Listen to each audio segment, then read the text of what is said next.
வணக்கம். நாம் இன்னைக்கு வீடியோவில் ஆம்னி வேன் பெட்ரோல் வண்டி தாங்க பார்த்துட்டு இருக்கோம். வண்டி நம்பர் பார்த்துக்குங்க TN18 சென்னை ரெஜிஸ்ட்ரேஷன். இதோட மாடல் பார்த்துட்டிங்கன்னா 2018 மாடல், 2 ஓனர் கண்டிஷனில் இருக்குதுங்க. எஃப்சி கரண்ட்டில் இருக்குங்க. இன்சூரன்ஸ் எடுக்கணுங்க. கிலோமீட்டர் பார்த்துட்டிங்கன்னா 80,000 கிலோமீட்டர் ஓடி இருக்குதுங்க.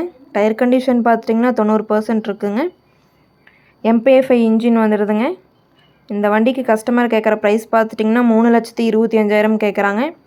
நேரில் வாங்க, ஒரு சின்ன வித்தியாசத்தில் பண்ணிக்கலாம். இந்த கார் எங்கே அமைஞ்சிருக்குன்னு பார்த்தீங்கன்னா புதிய கார்ஸில் அமைஞ்சிருக்குங்க. புதிய கார்ஸ் லொக்கேஷன் ஈரோடு மாவட்டம் கோபிச்செட்டிப்பாளையம் மோட்டச்சூர் சந்தைக்கடைக்கு பேக் சைடில் அண்ணா நகர் போகிற வழியில் அமைஞ்சிருக்குங்க. மேலும் இந்த காரை பற்றின டீட்டெயில் அப்டேட்ஸ் வேணும்னா வீடியோ கீழே கான்டாக்ட் நம்பர் கொடுக்குறேங்க. கால் பண்ணி டீட்டெயில் கேட்டு தெரிஞ்சுக்கலாங்க. அதே மாதிரி இந்த வீடியோ பிடிச்சிருந்தால் மறக்காமல் லைக் பண்ணுங்கள். எங்கள் சேனலை சப்ஸ்கிரைப் பண்ணிக்கோங்க. நன்றி, வணக்கம், வாழ்க வளமுடன்.